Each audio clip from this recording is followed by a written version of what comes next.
This is the Horror Movie Show on hmpod.com, your one-stop shop for all things horrific and horror-related.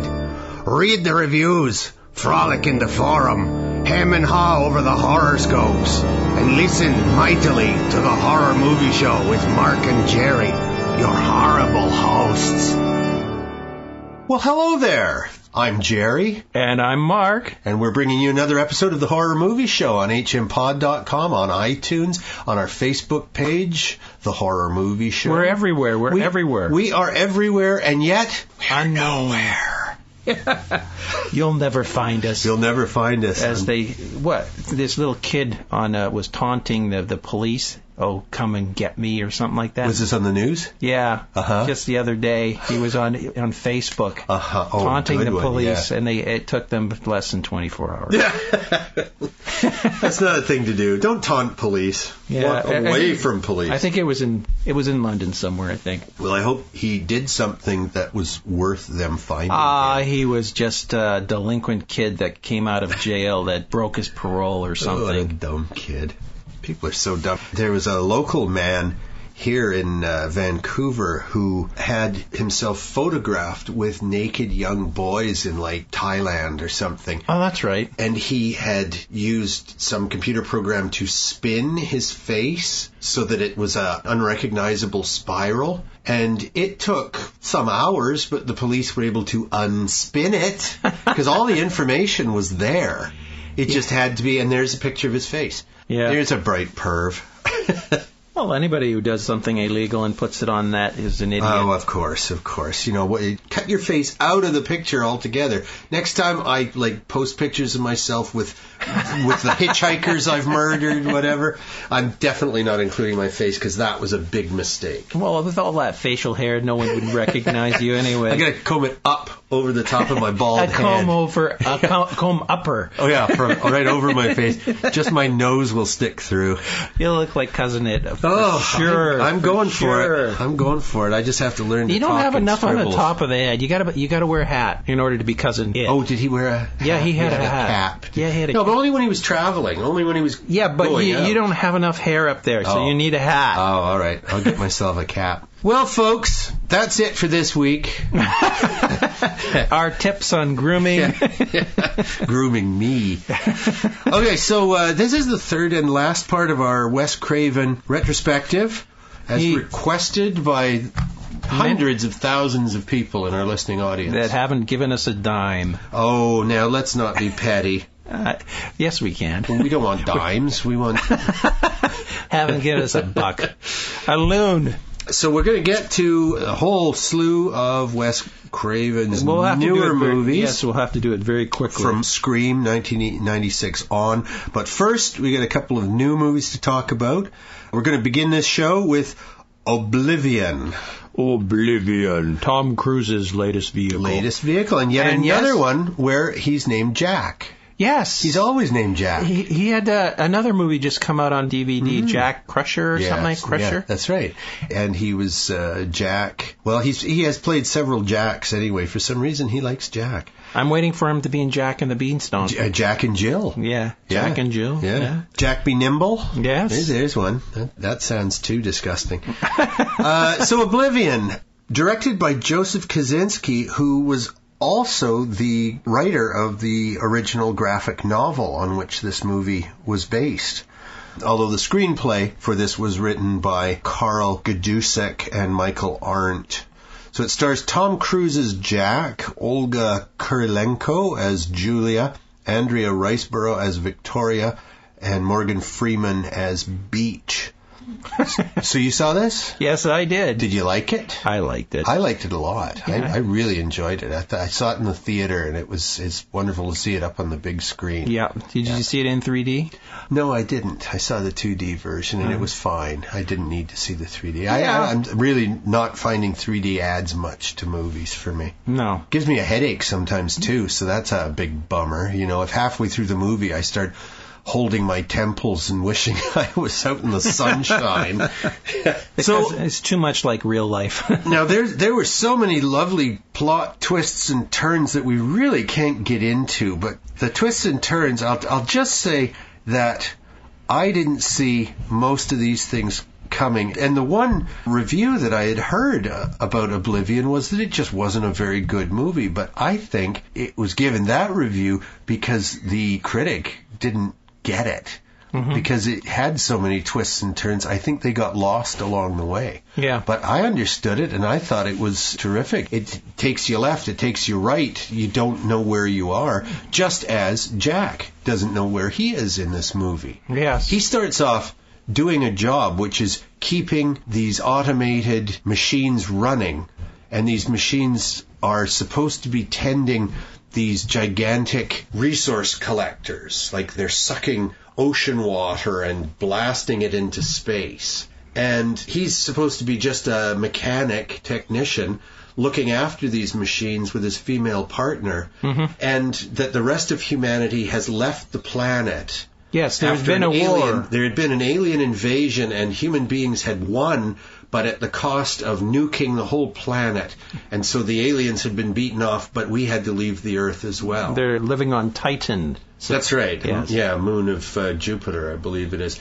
But, well, that may not be the truth. And I won't go any further than that, but Morgan Freeman is leading a group of human beings. There's an awful lot of the Matrix in this, I thought. It really felt like the same sort of unreality in that Jack and Neo are shown what is true, and it's how do they deal with it, how do they act, because they aren't who they think they are. Yeah. Without giving anything away, if you like the Matrix, if you like those sorts of twists and turns, and the fact that reality can take like a 90-degree turn, and now suddenly the main character and the audience are on a completely different track than where you thought you were going. Yes. Then you'll like Oblivion. That's basically what my son said when he saw it. It's like The Matrix? No, he said that the start of this movie, you would never know where it was going to end up. No, absolutely not. No. It's and I thought it was beautifully done. I thought it looked good as a science fiction movie.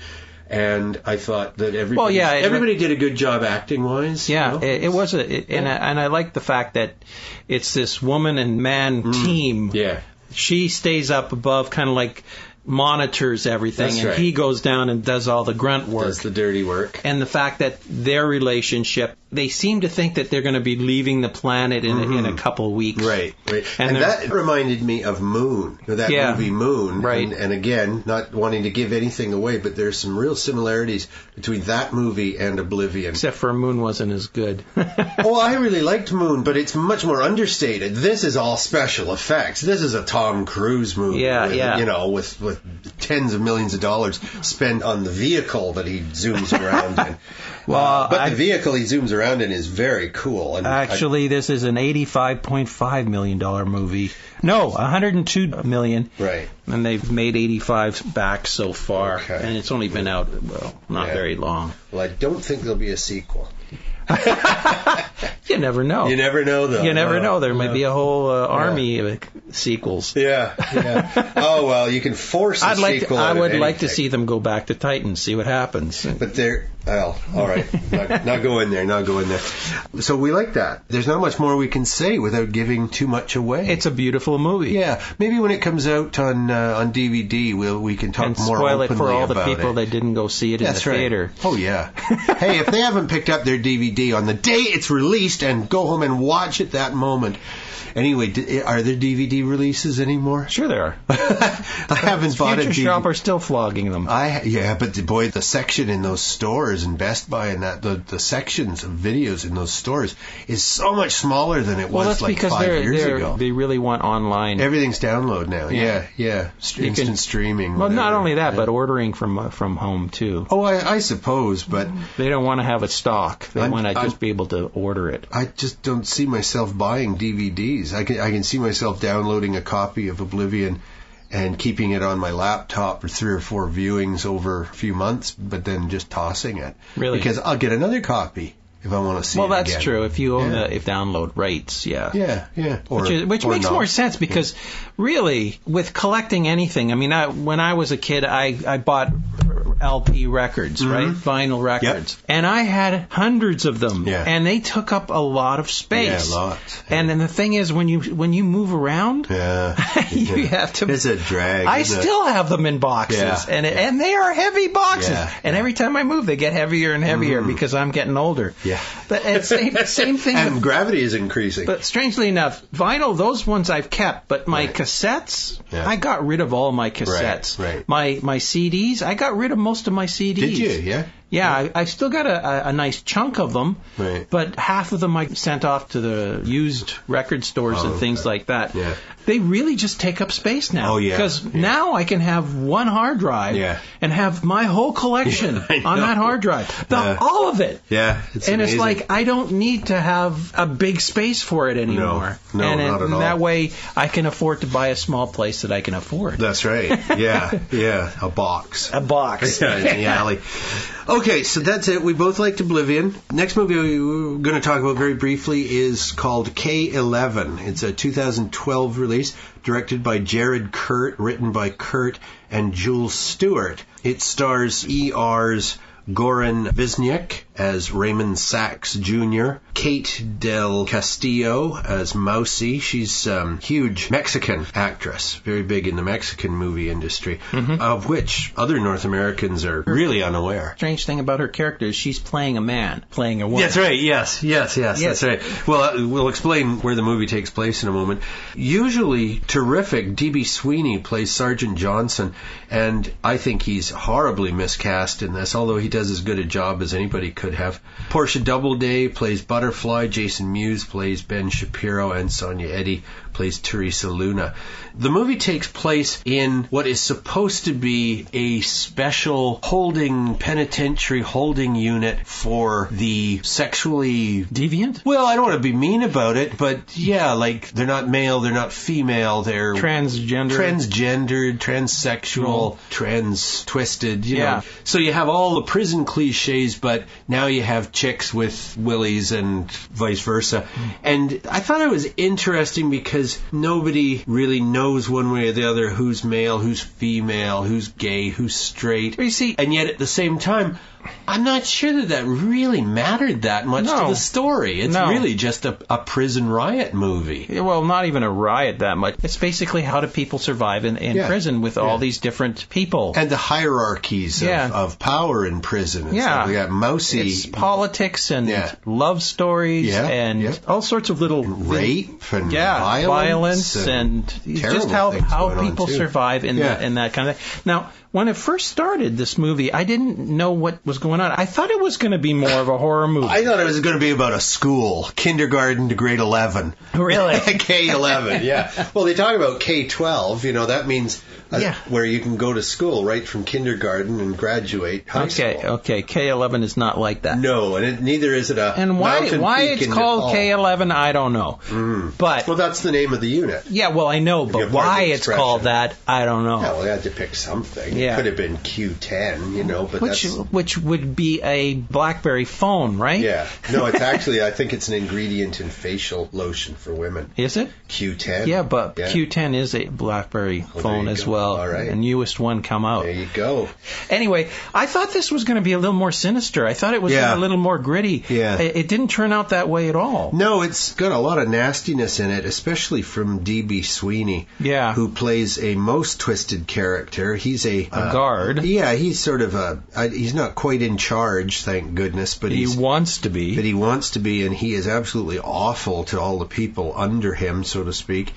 And he's in love with Mousy, the Kate Del Castillo's character, who's running the K11 part of the prison. Yeah, she's the butch. And the threat is always hanging over everybody in K11. The threat is always hanging over their heads that they'll be put into the general population because one assumes that a transgendered man being dumped in with regular men would just be raped to death immediately because he's so gorgeous. Or something like that. I don't quite understand it, and I think they play rather fast and loose with the actual facts of transgendered and transsexual people. In a way, I think it's kind of nasty. They're capitalizing on this and taking advantage of these people, maybe without really understanding who or what they are. Right. Which is first and foremost human beings. But in this jail, the tough bitch with the penis, she's the one running the show. Yeah, and the thing is, why was Raymond Sachs put in that department in the first place? Well, yeah. What he's some sort of movie executive. Well, because he's a record producer. A record producer. He's a record producer. When he's arrested on something or other that I don't remember, and it isn't important anyway, D.B. Sweeney sees him, falls in love with him, and bribes that guy so that he'll be put into K11, even though he's not a transsexual. He's in no way, he's a straight man. Yeah. It started off with an interesting idea. Right. But the thing is, it turned into this revenge kind of movie. Sure. And it was so lighthearted. It was like a nod and a wink. Yeah. It wasn't gritty enough. No. It could have been a lot more realistic. Mm-hmm. I mean, it was almost like he was on vacation in there with a few bad perks. Yes.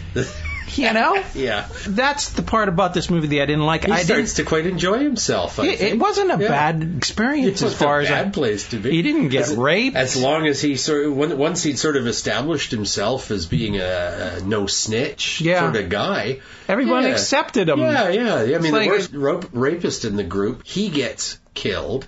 But why would they put a big rapist? Well, I mean, that's just it. It's D.B. Sweeney's horrible little wet dream, and all the trouble that happens is him causing it. Yeah.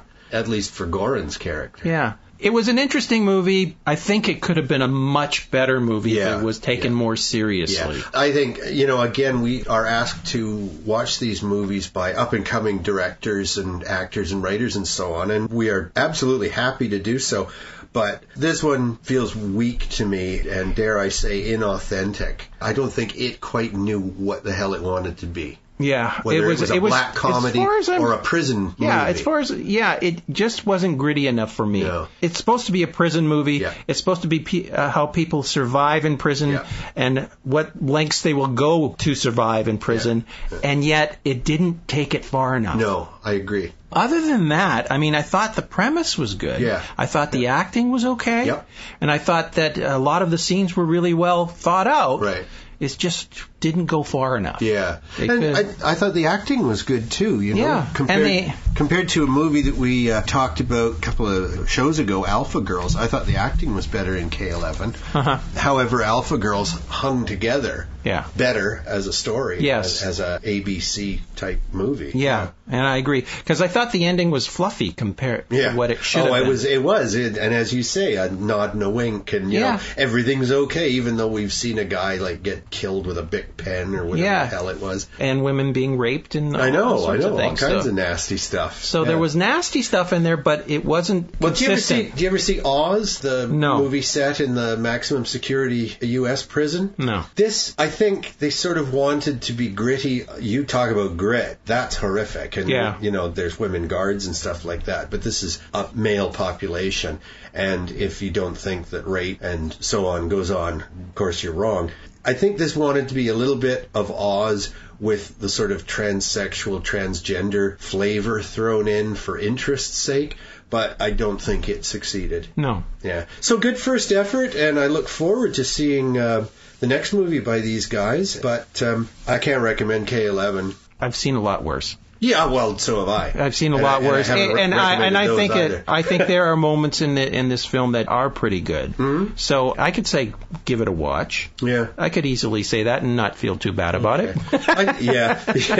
I find my time so limited in watching so many horror movies and trying to also have a life and death. Yeah, that's right. So seeing something like K11, I was glad to see it because I have a reason. I'm going to talk about it right now, but. On my own, I would have stopped watching probably after 20 minutes and wouldn't have continued with it. So there we go. I do the same thing with books. I'll pick up a book and I'll start reading it. And if it hasn't grabbed me 30 pages in, why am I going to read another 300 pages when I haven't enjoyed the first part of it? I just stop. Right. I just stop. And I used to feel like a bit of a weasel. Like, I owe it to the writer. No, I bloody don't. He owes it to me to do a better job writing the book and holding my attention. Anyway, so let's leave K11. And we're back on to Wes Craven. We're back on to Wes Craven for the final third installment of his career. Yeah. So, right into Scream now. Probably his biggest movie. You got money numbers there, Marco? Well, it was a $15 million budget. Oh, that's pretty small. I didn't get the gross on that. The take? We don't know how. But it did very well. Oh, it did. And it has spawned Scream 2, Scream 3, Scream 4. And they are currently putting together a TV series for 2014 called Scream. Really? Yeah. I don't know if it's going to be episodic or if it's going to be following the same characters each week. I can't see doing that. You can't see it, but it's a must. I mean, you can't have just... Yeah, they got that Norman Bates series going on, so sure, yeah, they could do it. But the whole point of the Scream movies is that you never know who the killer is, and it keeps switching, like, this person's guilty, this person, is it Courtney Cox? Yeah. Is it Neve Campbell? Is it David Arquette? Oh, wait, no, they are good guys, but we don't know that for sure until the very end when the actual bad guys the reveal are killed. Yes. And that's pretty much the situation.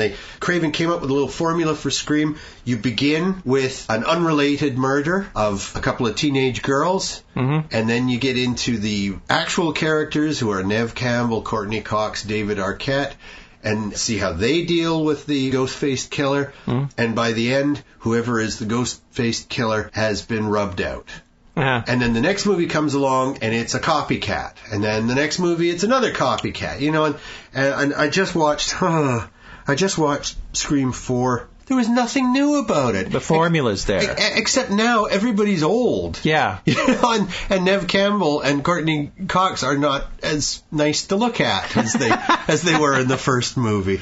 But they've grown as human beings, right? No, well, I don't see that. I mean, yeah, there's reference. Like Sidney has written a book. Courtney Cox has written a book. David Arquette has moved from being Deputy Dewey to Sheriff Dewey, but he's still the same ineffectual, stammering dope that he was in the first movie. But in love. But yeah, he's still married to Courtney Cox's Gale Weathers character. Yeah. Anyway, in the original Scream, you had a few actors playing kids who have gone on to be fairly big stars. Skeet Ulrich, for one. He plays Billy. Rose McGowan, she plays Tatum, and Matthew Lillard, who, of course, as Stewart, and he went on to great fame playing in the Scooby-Doo movies. A crowning achievement. I mean, he should retire, because you can't get better than playing the stoner in Scooby-Doo. Oh, no, you can't. Now that's terror. That's just awful. So we aren't looking at the sequels. Now, we've only been looking at the movies that Wes Craven has directed. Or tried to. or half-assed it. But the Scream movies, for some reason, he decided he would helm every one of the Scream movies. So he is director of 2, 3, and 4, as well as the original. However... Which brings up the point we're only talking about the first one. Right? Yeah, which brings up the point that Wes Craven has a sense of humor. Oh, I'm sure he does. Yeah. I'm sure he does, yeah. He definitely likes to throw in the humor with the scares. Yep. And The People Under the Stairs, I would call that a horror comedy. I'll have to watch that. Oh, yeah, if you haven't seen it, that, like I said last week, that is the Wes Craven movie that I would recommend to anybody who is a fan but hasn't seen it. I just love it. It's so funny. It's so weird. The Scream movies are like horror light. Yeah. The Cabin in the Woods is like that, too. Right, it's horror light. Yep. It's less on the horror, more on the funny. And there is a place for that. But if you really like horror, it's just like I said, it's a light version of horror. It is. I think they're very thin movies. I don't think there's... The whole thing is that always throwing suspicion here, suspicion there. Red herrings and it's like... At the end, then you find out what's really going on, and sometimes it's a satisfying ending, and sometimes you go, well, I really didn't care. I don't care. No, that's just it. I didn't find any of the characters in the first movie or any of the 3 sequels. Well, I'm not that but it's also the discussion on horror movies. Oh, yes, very much. So, I mean, first movie, they give the rules, like... Never go anywhere alone. Never open that closet. Yet they break these rules. And then they do, and they die. Yeah. So...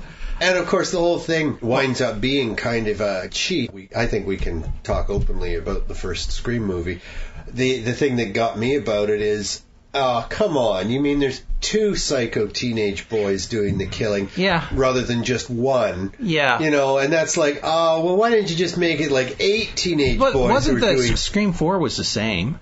Well, that's what I'm saying. They're very repetitive. I don't like the movies for that reason. I think even the Saw movies managed to be more different one by one. The sign of a really good movie is that if you throw in these red herrings, you have to throw in something that's real. Right. And you can't just flip everything in reverse at the last second. Yeah, no. It's cheating the audience. Yeah. And the audience should be able to try to figure out and make sense of it without having to do something crazy. I know. Yeah. To me, it's just a rip-off. Right. If you're just throwing in the crap, and there's no way we can figure it out ourselves. No, that's right. It is. It's mean-spirited. At least with a Hitchcock movie, you got like all the points you needed to put the story together. Yeah. He didn't come out at the end and say, oh, by the way, we haven't even seen the killer. Yeah. You know? It's like a stranger walks in. Yeah. I'm the killer. Yeah. Jesus comes in. Yeah. They were bad people, so I smoked them. The only exception to that, really, with Hitchcock, of course, is Psycho, where the character that you think is the main character makes it halfway through the darn movie before she's dead and gone. Yeah. She's sunk in the swamp. And then more Janet Leigh. And then it's more of a detective movie after that. That's right. And also, how does an obviously insane psycho cope with people sniffing around? Because he can only kill so many before they're going to catch up with him. All right, well, that's enough of Scream. Let's get on to one that I quite liked, Cursed. This is Wes Craven's werewolf movie. He directed it. It was written by Kevin Williamson, who also wrote the first Scream movie. Stars Christina Ricci, who I've always liked. Jesse Eisenberg, who is fine in this, although I've always found him to be a bit of a cut-rate version of Michael Cera, the kid from Arrested Development. Mm-hmm. Joshua Jackson is in this, no longer a kid. The pretty Shannon Elizabeth is an early victim. I'm assuming, I don't know her, but I'm assuming that Maya, M-Y-A, Maya is a black singer. She's their black friend. I'm assuming that she's a singer or something. That's why she's got the single name. Right. And good old Portia de Rossi, who was on Arrested Development. I thought this was really clever. The old werewolf story, fairly traditionally, manages to attack a couple of people, including the brother and sister, played by Christina Ricci and Jesse Eisenberg. And so they are infected with whatever it is that turns you into a werewolf, and they don't want to be werewolves, and so their mission is to kill the original werewolf. Oh, that's right. And they're hunting for the original werewolf. At the same time, though, every night there's a full moon, and for some reason these full moons seem to hang around for about a week every night, just as they did in American Werewolf in London. So, you got these two kids, they're supposed to be teenage kids, and they're searching for the original werewolf so they can save themselves. But at the same time, every night they're passing out, and there's lots of murders, horrible mutilations taking place. And they don't know if one or the other or both of them are killing people. So is that typical in werewolf legend, that the werewolves don't know what they're doing in their wolf's form? I don't know that there is that much tradition in werewolves. They were just maniacs who murdered and cannibalized people back in the old days. The werewolf in his modern form really comes from the werewolf movie. Right. The 1930s movie with Lon Chaney Jr. And I can understand why that would be a terrifying thing, because back in old country, losing control is a terrifying thing to a lot of people. Yeah. Those of us who like to drink heavily, we're not so scared of it. Those of you. Yeah. Those of me. Yeah, so I shouldn't make light of drinking problems. But you don't have a problem. I don't have a problem. I drink, I get drunk, I fall down, no problem. That's right. Yes, that's an old poster. I would say that this movie follows the werewolf rules laid down in An American Werewolf in London, where he wakes up in the wolf pen at London Zoo. Okay. And he's naked. He doesn't remember anything, but he's picking like bits of bone and skin out from between his teeth and stuff and hair. Yeah. And the most wonderful scene. I mean, John Landis just does a beautiful job with the effects in American Werewolf in London when we see him turn into a werewolf. Well, that's it. And everything is expanding and cracking and elongating. Yeah, and it's painful. And the pain is so great that the human doesn't remember any of this. Yes, he's in agony while it's happening. Yeah. And that's where, Michael Jackson got Thriller from. Oh, sure, yeah. It was John Landis directed that. Yeah. Yeah. And it's because he saw that movie. Yeah, Landis ripped off his own effects. Did you like Cursed? Think it was fun? Yeah, it's an okay movie. I mean, it's like one of his light movies again. Yep. See, that's the thing. I mean, better than his vampire movie with Eddie Murphy. Well, of course. Yeah. But then that wasn't really his movie. Well, he only directed this one. He only directed Vampire in Brooklyn. So in a lot of ways, the director has a lot of pull, a lot of control. But I would imagine he's got a lot more control over Cursed than a movie with Eddie Murphy saying, I'm one of the producers, I wrote this story, you do what I say. Exactly. And take your millions of dollars. It's the ego thing, which is, I think, why Wes Craven uses lesser actors. Yes, yeah. And they might become big actors, but at the time he uses them, they aren't. And by this time, I think Christina Ricci was getting up there. Jesse Eisenberg was getting up there. Jesse Eisenberg really didn't become an A-list star, though, until the movie about Facebook. Social media or social network? Network, yeah. Which we're seeing. It's not really a horror movie, but it's pretty scary. And Christina Ricci, of course, she's done a lot. She came out of the Addams Family franchise. Yeah, which was a great franchise. Yeah, very, very funny. We should really talk about that. Yeah, we could. Comedy horror. We should. And in fact, a buddy of mine asked me to do a show on Young Frankenstein, so we could do some comedy horror coming up. Sure, why not? Okay, so after Cursed in 2005, the same year, Craven directed Red Eye, written by Carl Ellsworth. Now, it's horrific because of the situation that heroine Rachel McAdams finds herself in on an airplane sitting next to a terrorist because she's the manager of a big fancy hotel, needs her to reroute Homeland Security czar into a specific room so that he can be targeted by the other terrorists and murdered. How she deals with this, I thought, was absolutely marvelous because, like Snakes on a Plane, it's better than Snakes on a Plane. Although I enjoyed that movie, it's better than that. This is a good suspense thriller. Mm-hmm. It's not horror, but I would say this is my second favorite Wes Craven movie. I haven't even heard of this movie. Red Eye? Yeah. Oh, yeah, it was in the theater. I remember when it was in the theaters, and I hadn't seen it again. I watched it yesterday because I knew we'd be talking about it today. See, I do my work. There's just so much you can do. Yeah. It's really good. Rachel McAdams, lovely Canadian girl. She is just so darn pretty. She's almost unreal. She's so pretty. She has the prettiest smile, and she's got like about 18 dimples, and they all work when she smiles. You're in love. Yeah, I'm in lust anyway. Oh, Rachel, if you're listening, but this was you. 8 years ago, so yeah, she might be an old hag by now. Oh yeah, you're right, Rachel. Let me know when your daughter is 18. I kept meaning yesterday to look up how to pronounce the man's name. He's one of my favorite actors, Cillian or Killian or even Cillian Murphy. He plays Jackson Ripner, the villain. Get it? Jack Ripner. Yeah, that's good. I like that. Murphy, know him from 28 Days Later. He's the main character in that. He's the guy who wakes up in the hospital and that whole situation ripped off for The Walking Dead, although maybe the comic did it first and they ripped it off. But he was also the physicist in charge of the sun restarting bomb in Sunshine. Oh. He was the Scarecrow in the recent Batman movies. Oh. Okay. Not Oz. Oh. Yeah, you remember when Batman went to Oz? Scarecrow! I'll get you this time. You can't hide behind Oz forever. He could go to Oz because Oz is a prison. You can escape Oz, too, though. People go in and then they leave. Anyway, so he is very good because he is so damn charming. He plays an American. He's British, in fact, but he is so charming in this when he's seemingly coincidentally running into Rachel McAdams' character of Lisa in the airport and keeps running into her. And we find out later that, oh no, he's got this very well planned out. He's a hideous mercenary working for terrorist scum.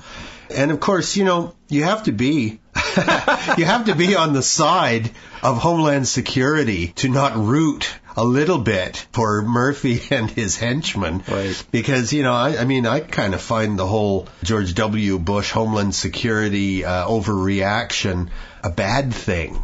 You think? Yeah, but then on the other hand, the guy, the Homeland Security chief is in the hotel with his children and his wife. It's almost like a money grab to me. Yeah, but there's no money involved. Well, people are spending a lot of money on Homeland Security. Oh, I'm sorry. I thought you were talking about the movie again. No doubt. It's a whole huge industry, not unlike the way the Americans run their prison system. It's an industry that makes money for the people running the prisons. It's an industry that makes money for people selling security systems and right. Guards. I was going down to Phoenix a couple of weeks ago, and my keychain is a small Derringer. Oh, jeez. Right.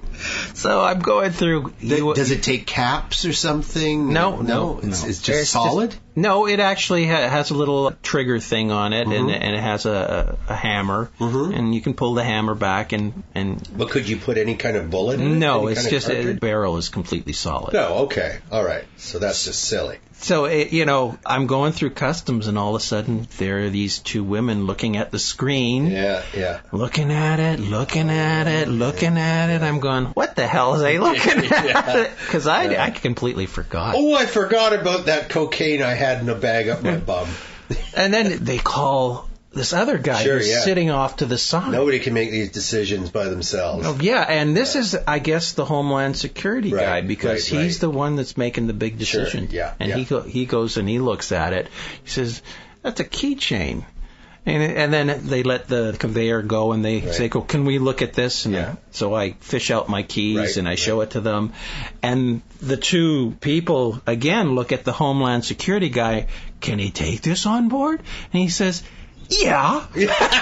Oh, at least he didn't have a toy. Case. It's a toy. It's a toy, yeah. Well, that's good. Last time I flew on a plane down to California and back up to Canada, on the way down... it was on the way back... Somebody looked at my keychain, and I wear eyeglasses, and I have a little tiny double-headed screwdriver. Right. That I keep in like a little, it comes in like a little handle that you can screw closed. Right. And the guy said, I'm not going to do anything now, but just for future reference, that could be considered a weapon. It has a little point on each end, one a regular screwdriver and one a tiny little Phillips with the cross. I suppose you could hold it to someone's throat, but in all seriousness, I think a pen would work better than a little thing, which, honest to God, is no more than 1/4 of an inch long. Yeah. You would puncture somebody's jugular, perhaps, but I really don't think you could kill them with it. And chances are you'd miss the jugular, and you'd just pop them in the neck. You'd probably lose it in the neck somewhere. Now that but then they could use it to fix their glasses.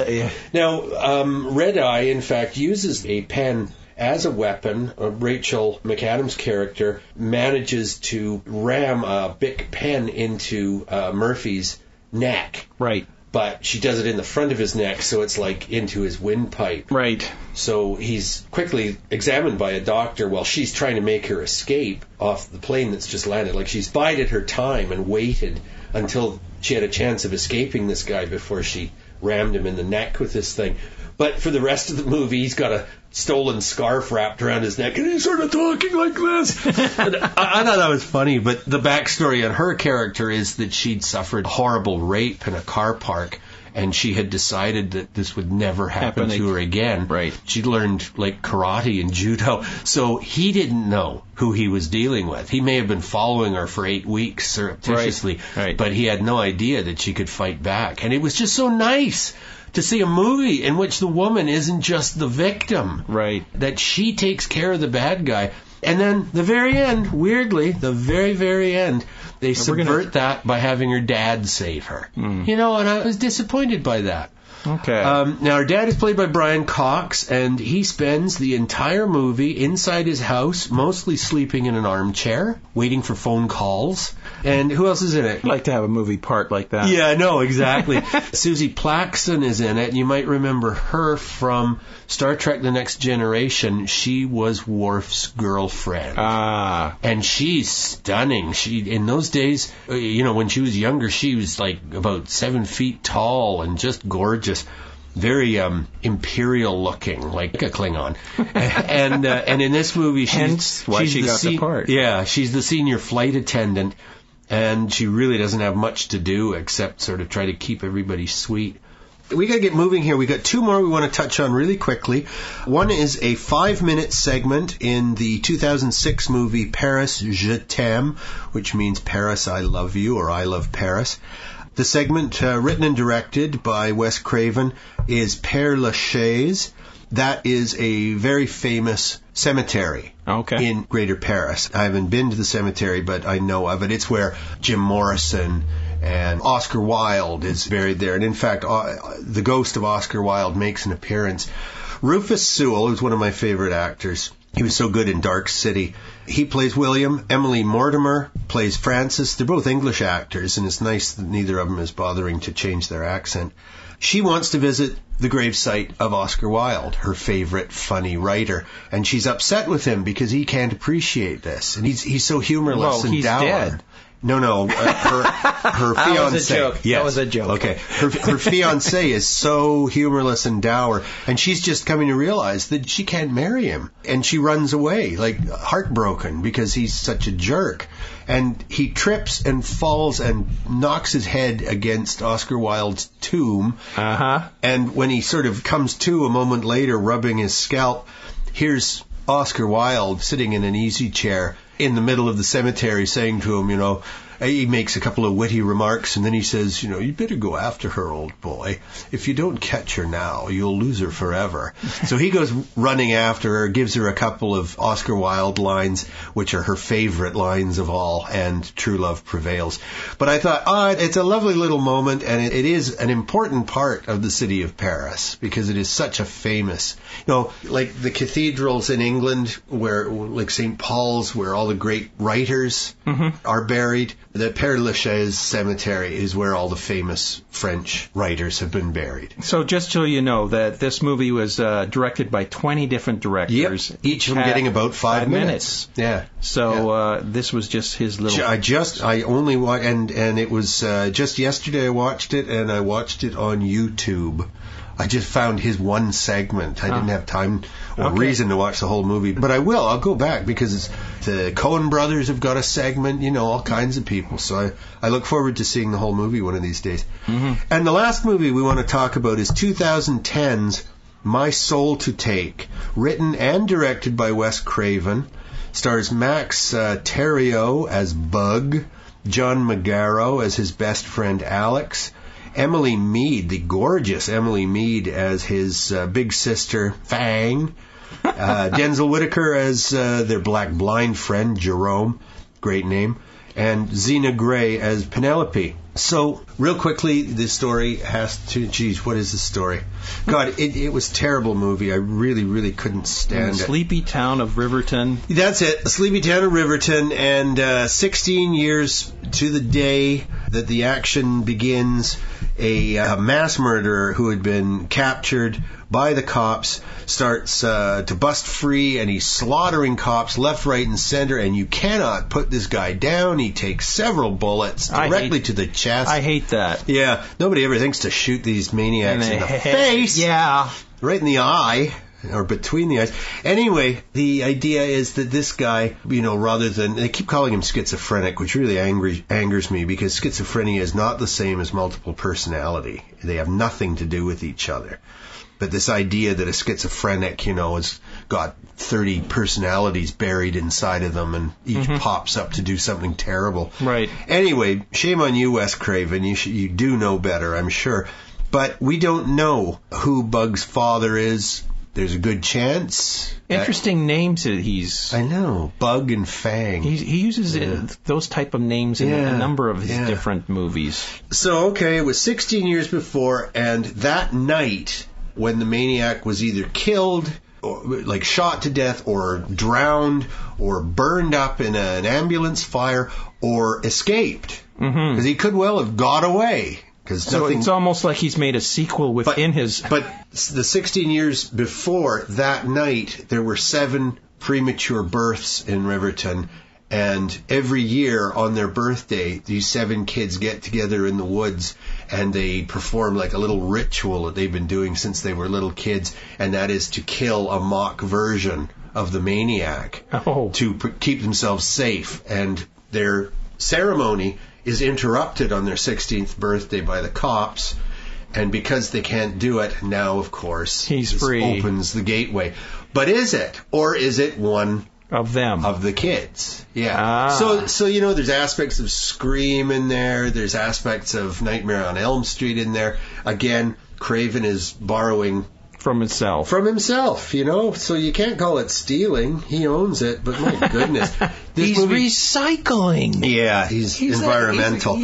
But really what it came down to for me, my last thoughts after watching this terrible movie a couple of nights ago, is that Wes Craven maybe doesn't have too many good original ideas left. And he is just recycling, and that's not good enough. No. But, you know, it's a business. It is. I have to say that I'm not sure he's a great director. I think John Carpenter is a better director. I think Carpenter gets better pacing. What about Stephen King? And better performances. Stephen King is a director? Yeah. What's he done? He's not burning the world down with his directing. No. He should stick to writing his little hackneyed stories and we know how much you love him. Giant novels that I couldn't possibly read unless I was paid to. Well, I'm still on the Dark Tower series. Why? Because I like them. Oh, okay. Well, there you go, if you like it. I also might mention that Craven was a producer on the extremely ghastly but very funny black horror comedy Feast back in 2005. The byline for that is, "They're hungry, your dinner." Yes, that's right. It's about a bunch of people trapped in a bar, and there's all kinds of hideous monsters coming to feast on them. But also, this was the movie that won the first Project Greenlight TV reality series. So not only is Wes Craven a producer of this movie, but also Matt Damon and his partner, who just won the Oscar for Argo. He just hosted Saturday Night Live a couple of weeks ago.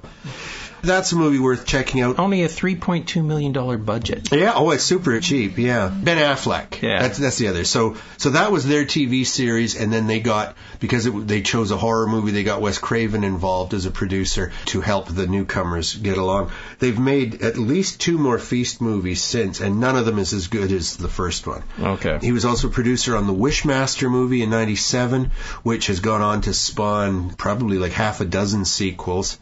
If you like horror movies, that's not a bad one. And he also produced the 1998 remake of Carnival of Souls, which is considered a classic, although I have to say I found both of them really slow. I didn't enjoy either of them very much. But so there we go. Very, very low budget. Very low. Yes, he likes to work with a low budget, I think. But then, as producer, he's probably putting up some of his own money. Right. So, keep it on the straight and narrow. Yeah. All right, well, that's it for our Wes Craven retrospective. I hope we satisfied. And please let us know if any movies of his were left out, and we will pretend to pay attention. And we'll get to them as individual movies in other shows. Well, I don't know. It depends on how old they are. Yeah, well, I came up with this list, and I tried to stick to the movies that he had directed, because that's the way people think of Wes Craven. He's written and produced other movies that he had not directed. So. He's also appeared in movies that he didn't direct. So he's got lots of things. To talk about every movie of his would take another 3 hours. So. Unless we just spent spent, like 2 minutes on each one of them. Yeah, which is what many of them deserve. Yeah. Yeah. All right, so that's it. We'll be back next week, and I don't know if we're going to be doing it next week, but in the near future, we're going to do a Rob Zombie retrospective, because Mark and I have both watched that Salem's something.